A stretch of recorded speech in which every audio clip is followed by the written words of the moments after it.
Hello, and thanks for joining us for 5 Miles Easy, where we go behind the scenes on the highs, lows, and uphill battles on our running journeys and bring you conversations to inspire, motivate, and get you one step closer to your goals.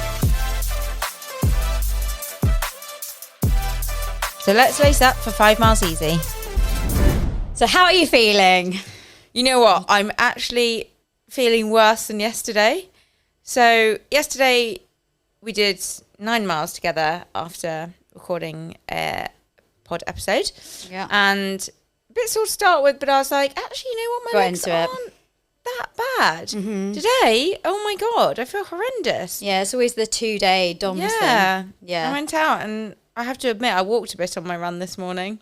Just had a nice little stretch and walk halfway through, 2 miles in. And the worst thing was I hadn't got my watch on miles. And I was like, so I wasn't really looking at it. And I was like, I must have done at least 3. And I was on like 1.9. Just not going well. That's the worst. But how are you feeling? Probably similar. Yesterday got into the run. I did another little run after work yesterday, started feeling worse, got a stitch again, started walking, weird. Then this morning I woke up like, I'm dead. Yeah. And then, my legs, and then the beginning of my run today, my legs were sore, but got into it. And it's hot. It is hot, yeah. It definitely doesn't help.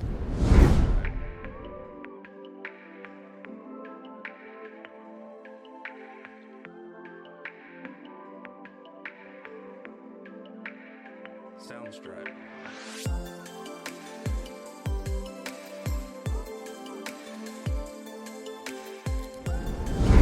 So, 2 days after the big half, time for a bit of a recap, I think. Yep.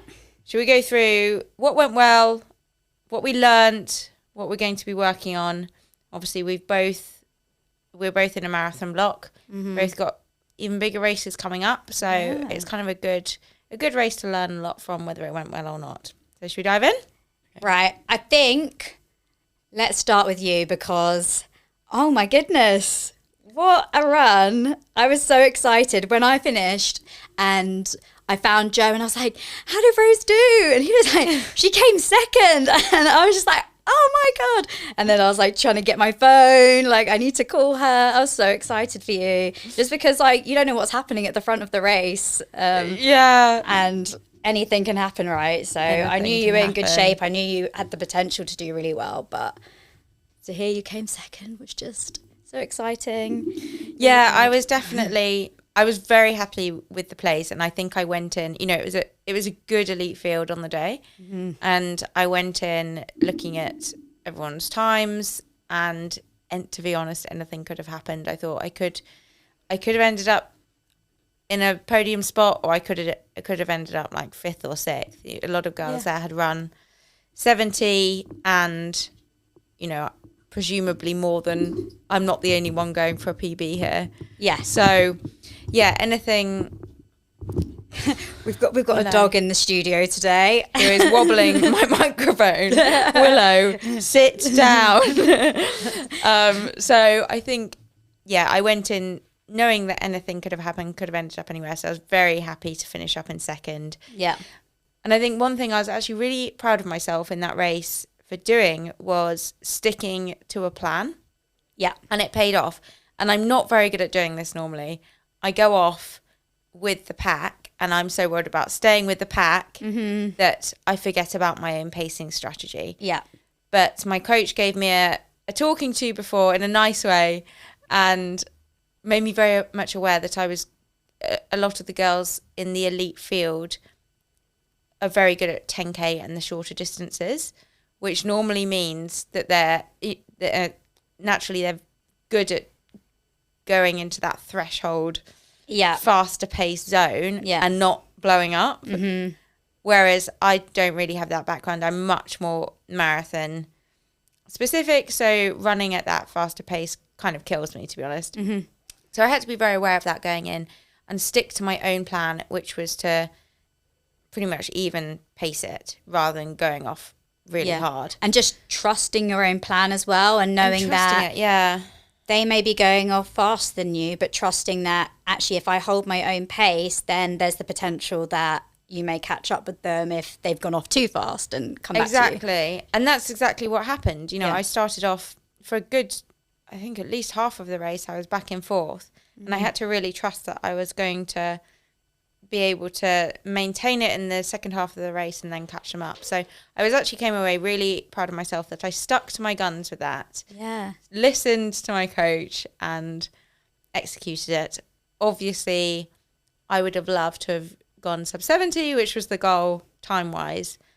But I think I was so close to it. And I think, you know, Big Half is not the quickest course out there. No, not at There all. were cobblestones, there were lots of tight corners. So I do feel like I could have done it on a slightly quicker course quite easily. Yeah. I mean, It's 2 definitely seconds there.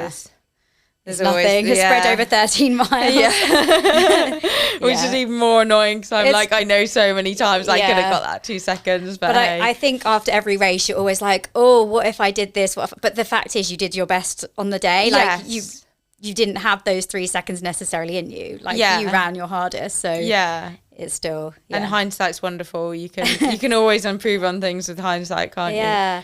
So I was happy with that. But do you think now, so the fact that you stuck to your plan and it paid off, that's given you confidence going into future races, knowing that actually I just do my own race, then Yeah. it's going to work again, hopefully. It definitely has given me confidence. And I think I actually haven't really got that much race experience because I've basically only done marathons, you only do a couple a year. Mm-hmm. So having just that additional race experience and having a plan, executing it, seeing that it works, definitely, yeah, I'm going to use that again. And it's a much more comfortable way to race as well. Oh, yeah. Yeah. Blowing I always up is think, you not know, fun. the best races you do feel the most comfortable. Yeah, Do you know what I definitely. mean? Yeah. Because you've done it sensibly, so it always works out better. Yeah. Yeah. So that was definitely a positive, but something I'm going to also take away and do again. Lots of learnings as well. Mm-hmm. I think as with any race, whether it goes well or not, Yeah. What always things you can improve on. can you give us a couple? One thing I really want to work on is a mindset point.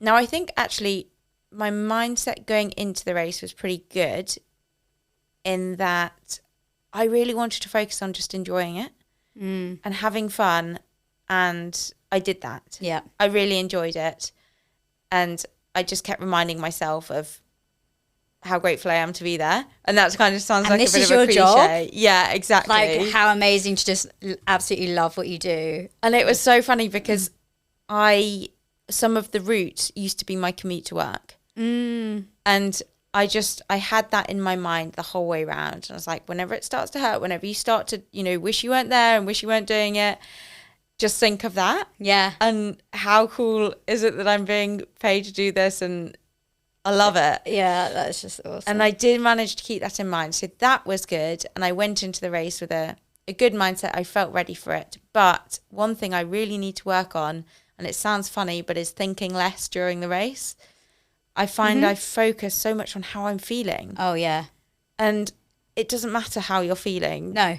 And I overthink it. And there was one point, there were a couple of points when I noticed myself doing it, but one point in particular was around mile 11. And I realised for a solid chunk of that mile, I was thinking about how much I was hurting. And I was like, oh, this is starting to feel really hard, and I've got 2 miles left. And okay, I had a blister, and I was like, that's starting to hurt more. Like, I'm feeling the lactic in my legs. And then it was only after about 5 minutes of this constant chatter in my mind that I was like, just stop thinking about it. Yeah. You're running, you're going to keep going. There's no option. There's literally no option, but you're Just getting to the do finish it. line if you like it or not. Yeah, I'll talk about that as well in my race, because it's something that I discussed in the lead up to the race of don't think about how you're feeling during the race. So yeah, it is interesting that you had that as well. Yeah. Yeah. So I think that's definitely one I'm going to take back to my sports psychologist and work on how to click out of that mindset quicker. And just stop overthinking and stop the mental chatter going on during a race. So I think that was a big one for me, that I'm going to work on. But can you give us some insight into after the race? So for an elite athlete and podium finisher, what happens after you finish? So I know you were in drug testing for like a solid hour afterwards. Not that I was waiting patiently for you. So you cross the finish line and immediately you literally can't even take a breath and there's a camera in your face. And they want to get that moment of like pain on your face, but it's so overwhelming. And then everyone rushes around and there's like sweat. It was a really hot day. And there was sweat pouring into my eyes. I couldn't I couldn't see because I was like trying to rub my eyes and I had cameras in my face and it's all a bit hectic. But it's a cool moment. And I think when I crossed the finish line, I saw, the first thing I did was gave a massive high five to a guy I ran with for a good chunk of it, who I didn't know before the race. But we ended up he was obviously going for sub 70 as well. So we ended up really working together for a good chunk of the second half, actually. I love that. And so I saw he crossed the finish line just in front of me and I gave him a massive high five. So that was good. I love that so much, where you can just make friends with the running community during a race and work together, and you're both going for the same goal. So 100%. It's so much easier to just help each other rather than like one of you taking off. And exactly. If you both get a PB, like everyone's won. Yeah, that was really nice. And then when you go, you get essentially escorted off to the side. There's the presentations and the two main events afterwards are the prize giving and the anti-doping control. Now, the anti-doping control has to be the least glamorous bit of elite sport ever, because so you have an escort from the moment you've crossed the finish line, right? And they follow you around everywhere. And then you literally have to go into a portaloo with this person and pull your pants down in front of them. They have to be able to see everything because you can't, they need to see that you're not like fiddling anything. So you have to full on, tube. Pull your top up, pants down, and we're into a bottle. I had to do this twice because my first sample was slightly, I don't know how, but it was borderline too weak, and it was literally on the cusp. I don't know how, because it was a hot day. I was very shocked by that. How were you not severely dehydrated? Obviously, I got my hydration on point. Did you drink on the course? No. I had nothing. I mean, you must have prepped very well for that race. I know. I don't know how. Well, your body's very good at managing its temperature. But I did. I mean, I drank quite a lot before, but. And what's the issue with it being too hydrated? I don't know, actually. I don't know, but there's a certain level, and they test it, and it has to be over a certain concentration. I guess because if the drugs in there, they have to be able to detect them, and if it's like too diluted, too diluted, they won't be able to. But mine was very borderline, and so I had to redo it, which is really difficult when you're not allowed any more water, because I can't have it more diluted. So I had to wait, and they don't give you any food. So by the end, I was a real hangry mess. But saw a bit of that. You did. Someone feed me. But eventually got out. Solid hour later. Yeah, it's interesting because it's just a very different experience to everyone else that finishes and they're funneled out, get their goodie bags, and off they go for a nice brunch. You don't get a goodie bag. You don't get a goodie bag. Think, they might treat you a bit, but not even a banana. They just get to watch you eating. So I went and hunted down a Cliff Bar at the end. Yeah, but they were the little mini ones as well. Like, give me a real one. But not even a banana. Ah. So that was the post-race elite experience. But yeah, overall, a very good day. And lots of highs, but some good learnings from it too, I think. Yeah, mostly highs. I actually have one more question. Sorry, I could keep going on of your experience. Oh, wow. So when you watch back on the commentary of the race, I mean, it was great that they showed the women's field, because I feel like that's perhaps a bit of a newer thing. It's usually very much focusing on the men. Yeah. So it was great they showed it, but a lot of the commentary was like how the men who were also racing were, it came across as if they were saying they were pacing you, when actually they were just in the race with you and you're all going for the same thing. So how do you... I noticed that as well. In both, I noticed it in my commentary bit, but the other girls as well. Yeah. And when I crossed the finish line, the guy I high-fived, the commentator was like, oh, she's probably high-fiving the pacing team. And first of all, that was a trial race and you're not allowed pacers. Yeah. So I don't know how they didn't know that. Yeah. That no one had pacers in that race. Yeah.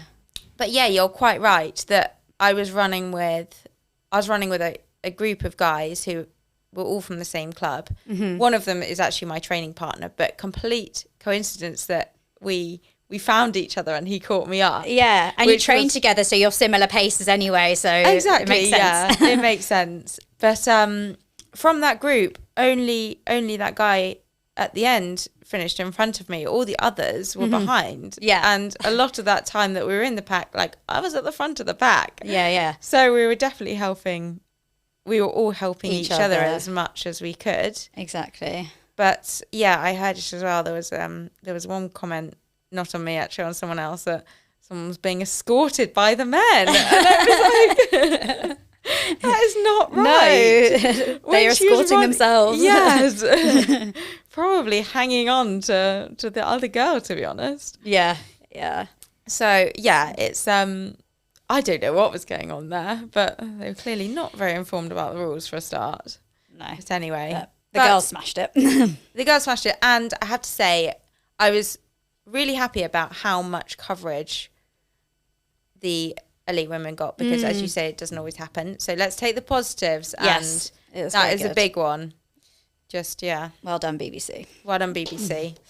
But anyway, Seth, how was your race? You were in the championship, so we actually did our warm up together, because the elites and the championship got to warm up together, which was very nice. Yeah. No, that was really nice. It was nice to know quite a few people at the start, because I always find before a race, warming up with other people, it really helps you kind of relax and put you in a good mood, rather than if I warm up solo, then you're thinking a lot of things. Yeah, I mean, I really wanted to be able to like sit here today and be like, yes, I absolutely smashed it. But I mean, I'd say there are definitely positives that I can take away from the race, and there are also negatives and learnings. I think, I mean, so overall, it was frustrating. Like I said, I wanted to sit here today to say like, it went really well. And the reason I wanted to is because I really thought it could, because I was like, I'm in good shape. I'd say I'm probably training better than I did before my half PB, which was also at the big half in 2020. So I could kind of like compare that, and I was like, you know what, I actually think my sessions are going better. So I think I knew the potential was there. Obviously, I've discussed like, I had the worries beforehand just because of like the work I've been doing mentally. But having said that, I felt quite prepared that I had sort of things in place, and I really like the day before and the morning of, I was really like, right, I've got this. I spoke to myself. I'd done the work. I was like, you know what, I'm prepared for this.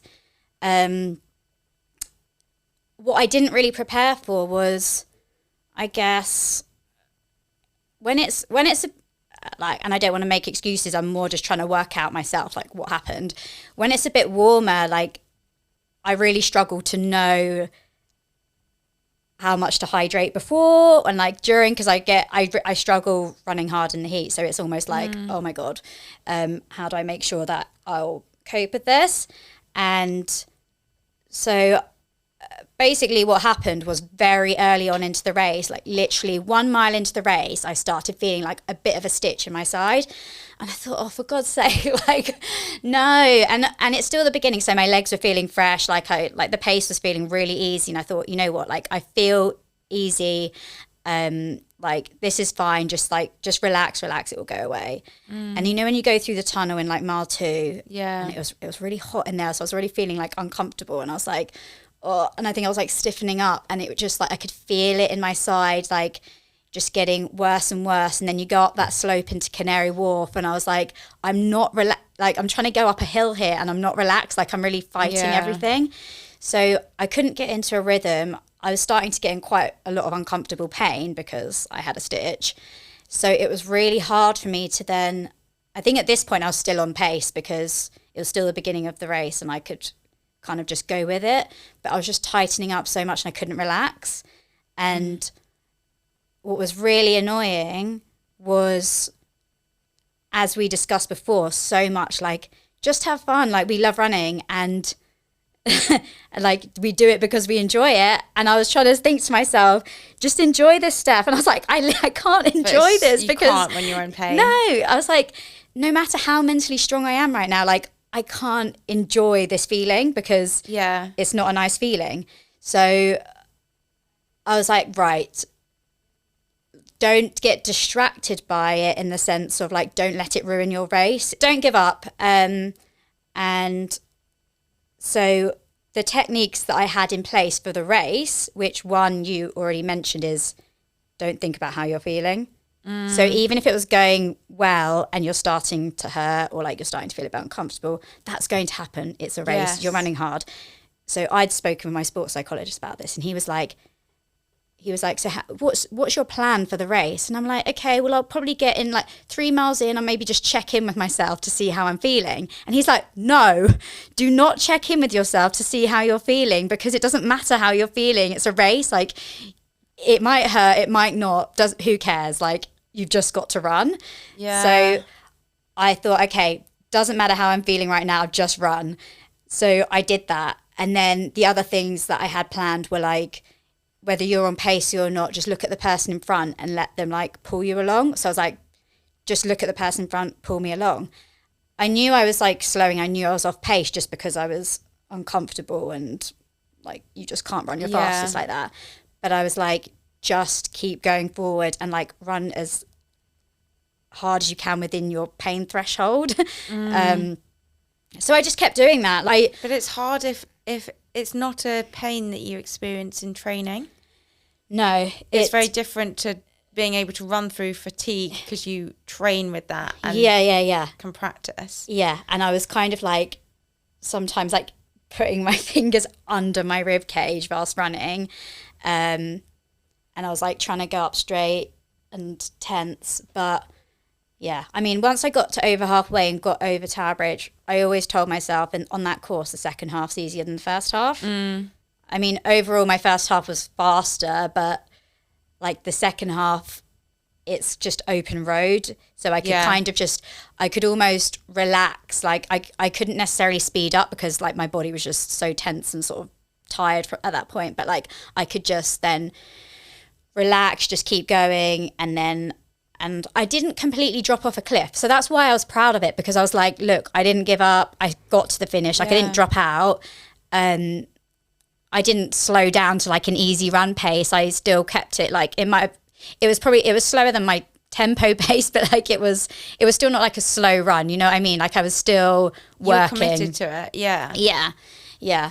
So I didn't, and then I think, when I think back on it, like the final stages, because I knew any sort of time was out the window, that hindsight thing of, you know, in the last couple miles where you're really fighting for every second, I didn't have that feeling because I wasn't fighting for any seconds. So I was just kind of like, oh, well, like I wasn't going super slow, but I was like, I don't have to speed up to like fight for a time. So I never had that sort of finish sprint, if you know what I mean, which I really love. The feeling of when you're like, right, come on, let's just go. Empty the tank. Yeah, but... That's frustrating. Yeah, so I think going back to the whole beginning bit of like, why did this happen?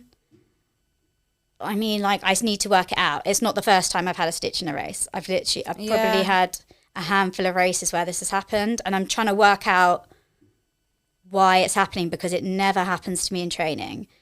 And I've kind of got a few theories going on. Is it that I was hot in the warm-up, so then I was like sipping more electrolytes before the start just to make sure that I was hydrated, and then that's just caused me to get a stitch early on? Like, I don't know.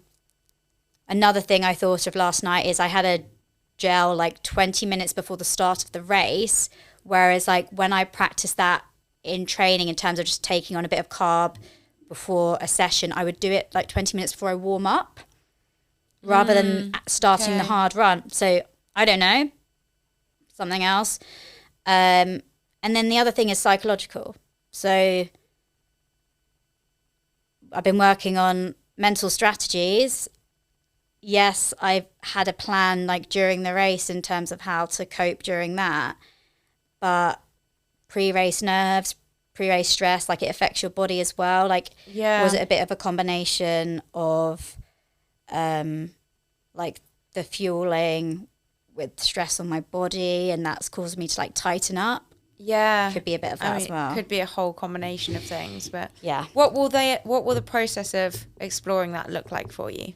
So I mean, I've already booked in my calls this week. So sports psychologist, I've got call with him tomorrow just to chat through. I mean, I offloaded to him yesterday just to be like, look, this never happens to me in training. Like, could it be a psychological thing? I don't know, blah, blah, blah, blah. He's like, perhaps, like, let's explore it. So I'll just talk through that with him tomorrow. If there's any, I think we spoke about like breathing techniques before, like maybe I'm just like shallow breathing because I'm nervous and stressed about it. So just to be able to be a bit more relaxed at the start of the race, then perhaps that'll put me in more of a similar state to how I am in a session, because I don't have those pre-race nerves in a session. So there's the psychological element I can explore, and then nutrition side. So been working with a sports nutritionist on just general fueling for training, but also the pre-race plan. So maybe with him, it's like, okay, did I take on too much just before the race, or like, was I dehydrated? Was that a thing as well?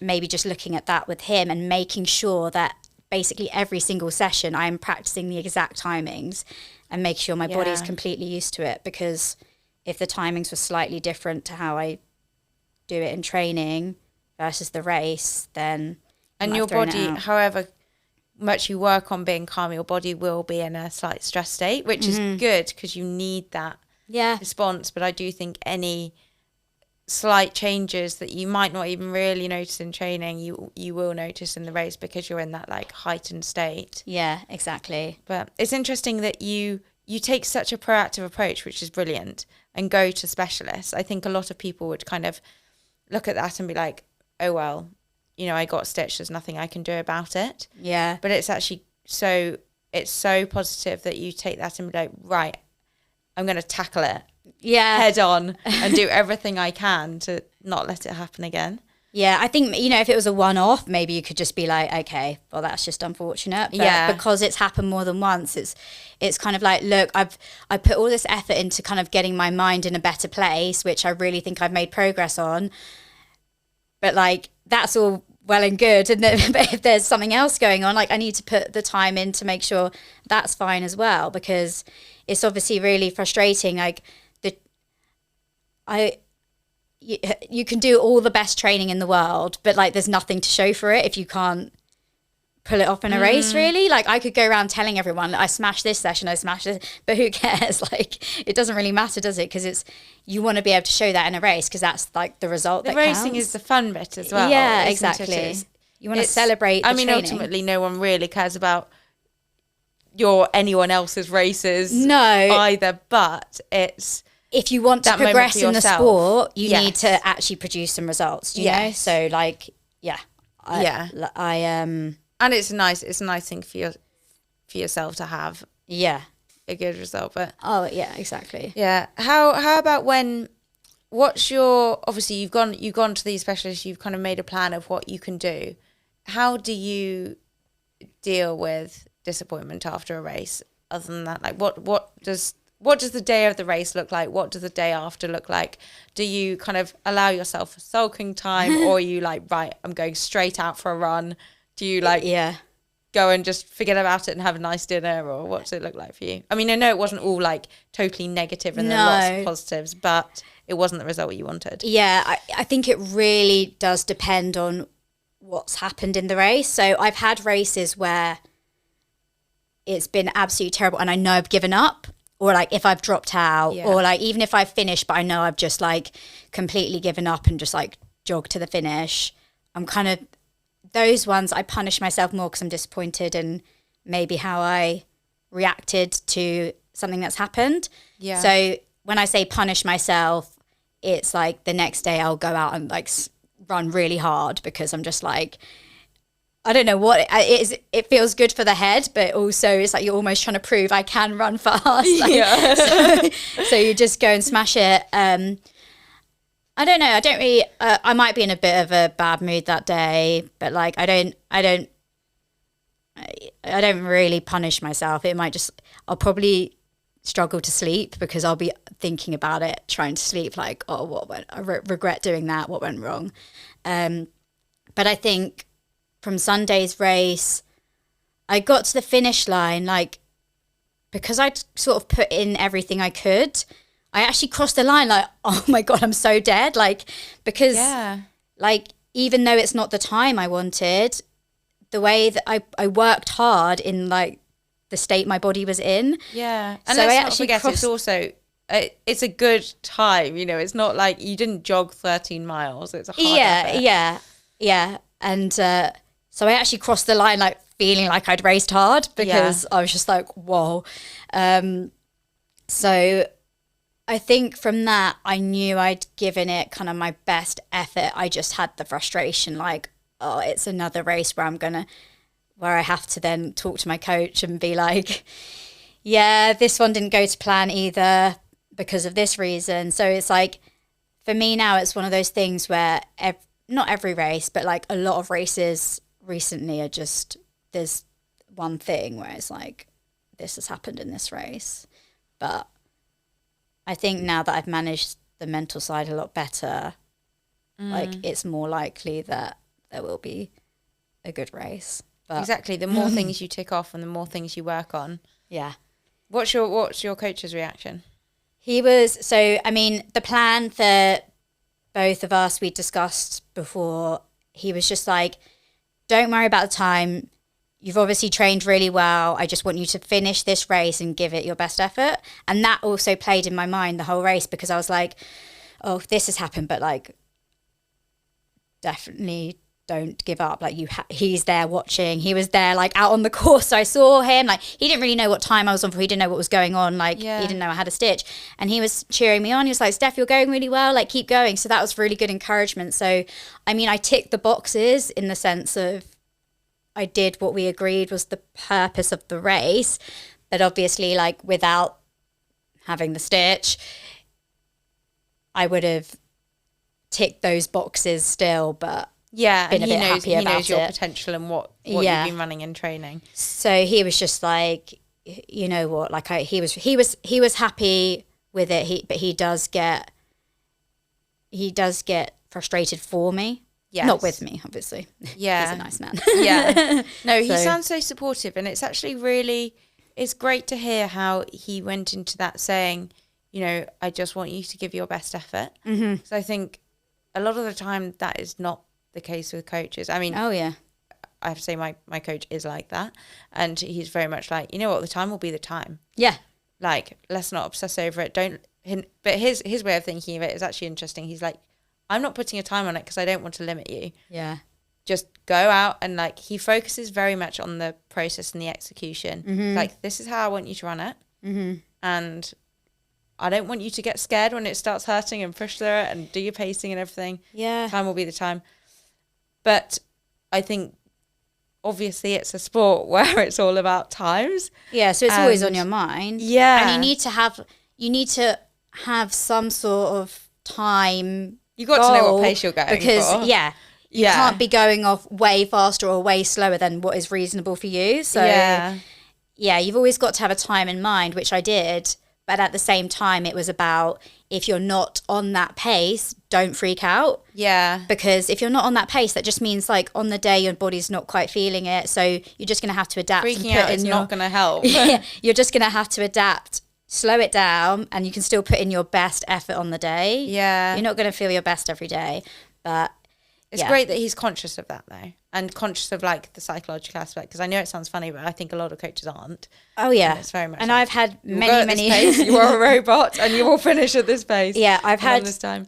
I've had quite a few coaches who have had quite varying approaches to that, and the coaches that I've worked best with have been very relaxed on that sort of thing. It's been about the process of the race.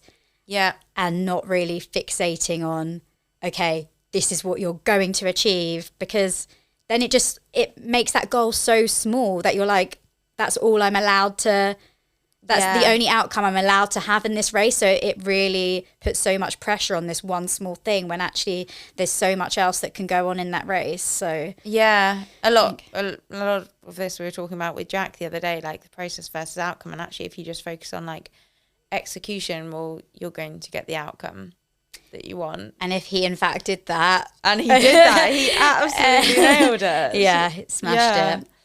So that was amazing. Yeah, that was very cool to see. And how are you?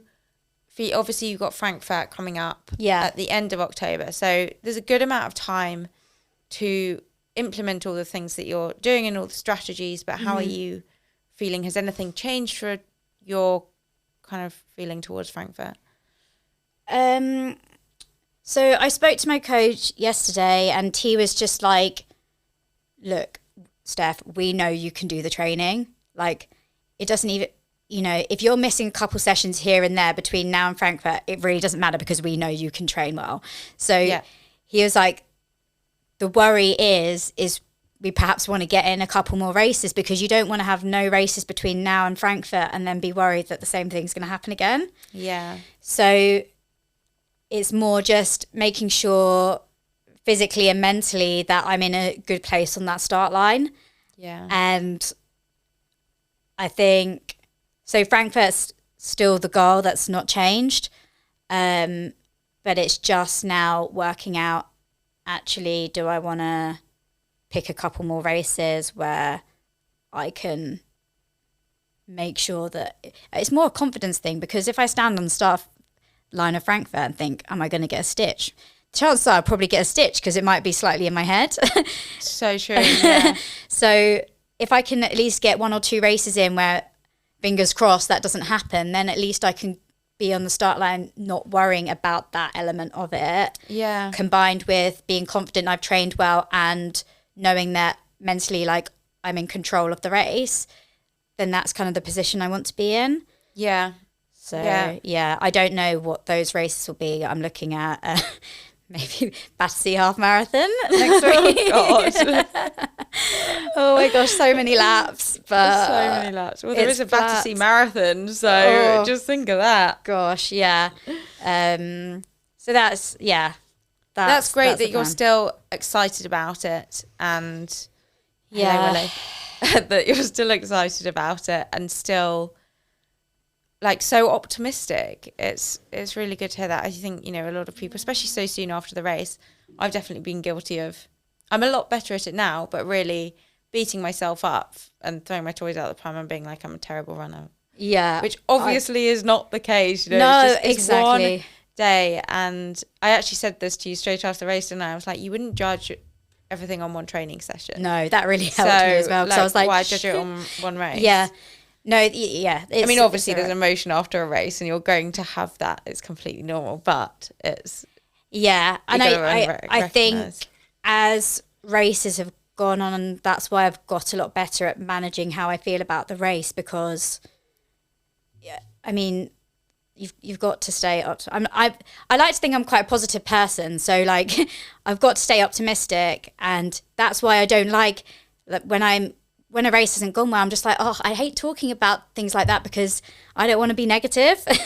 I'm so optimistic about everything. So it's like, I want to always talk about positive things. But I think it's helpful to talk about, it doesn't have to be negative. It's like what you've learned from it. yeah, so I think that's why I have that approach. Yeah. So it's kind of like, okay, this is a negative situation, but I don't want to dwell on it being negative. I want to turn it into something that is a positive. And actually you'll gain, I always think I gain way more from thinking about, so after every race I kind of do a debrief and I like write it all down. And sure, like I think about what's gone well and what I'm going to do again, but it's actually more helpful to be like, what can I work on to improve? Like, how can I get those extra seconds, minutes, whatever it is, off? Yeah. It's actually all the things you can work on and improve. So it's not like, oh, these are negative. It's like, yeah. There's how so much you you always learn. want to improve, I think. Well, I do. Yeah. Yeah. That is the name of the game, I isn't do it? as well. Yeah, exactly. I've got a funny story actually I just remembered from the race. So I knew things were obviously not going to plan.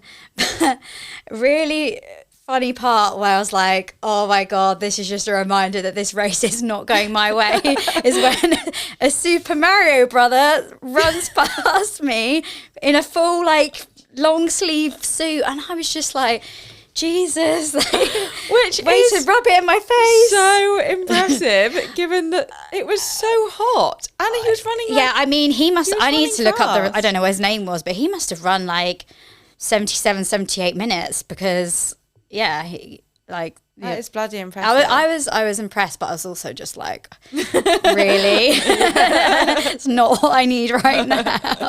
Not a I'm confidence dying. boost. Yeah, exactly.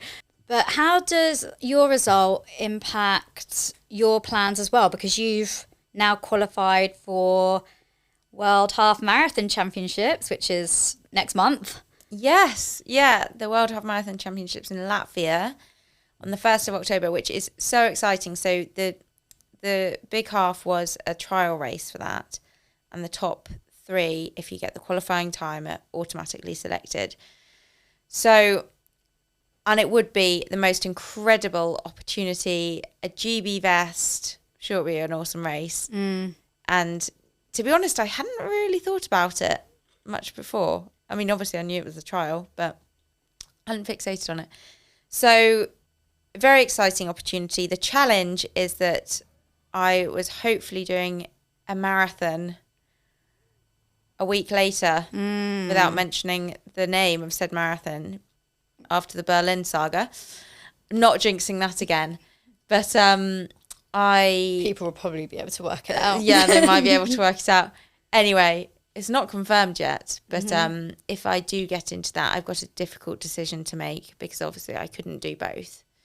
Now, I'm not into that marathon yet, so the decision might be made for me, but it's very much up in the air, which is kind of a stressful decision because it's such a, there are 2 amazing opportunities there. I can't do both, and it's a bit of a gamble as well. Yeah. Do I go for the GB vest that I've got and the opportunities that I know will be amazing, or do I completely risk it on doing a marathon which could go amazingly and open more doors for you, and would be in the Olympic qualification window. So it's a really difficult decision to make, and I'm talking a lot about it with my coach and a few other people who are feeding into it. But I think first step really is to figure out if I'm into the marathon, because that might make my decision somewhat easier. Yeah, when you've actually got the option, it might make you realise what you want more as well. Exactly, yeah. And of course I could do another marathon later on, which would allow me to do the half marathon championships, but I've been on a training block and I've been working for this marathon. Yeah. And to then stretch it out is actually quite a big risk for injury on your body, just to keep going for that. Just the fatigue as well. Yeah. If you've already peaked as well. Exactly. It's very difficult to time. Yeah. And if you're peaking for something that is now like a month later, well, that's very different. Mm-hmm. So it's a difficult decision, but a very nice problem to have. And hopefully I'll know I've got to make a decision this week. So A huge congratulations, though. That's so Thank you. exciting. I love how before we went into this race, we almost didn't talk about the outcomes of it. I feel like we never even discussed like, oh, you could qualify for this. Oh, you could podium. Yeah. We were just like, I didn't think about it. I was just like, I want to run my best. Yeah. Whether that ends up being first or 10th, if I run my best, I run my best and fine. Yeah. Yeah. But maybe that takes the pressure off a little bit and you're focusing on your own thing. And that's, as we said, focusing on the process, and then that's now the outcome as a result. So yeah, it's great. Yeah, so exciting times, and I think also a lot to work on for both of us. Yeah, definitely. And Willow, what's next for you? You're going to be working on some pacing tactics too, because you always go off way too fast. I don't think she really has a choice in when she runs, but she loves it. She does. My most enthusiastic running pal here. God. Thanks for joining us and Willow for 5 Miles Easy.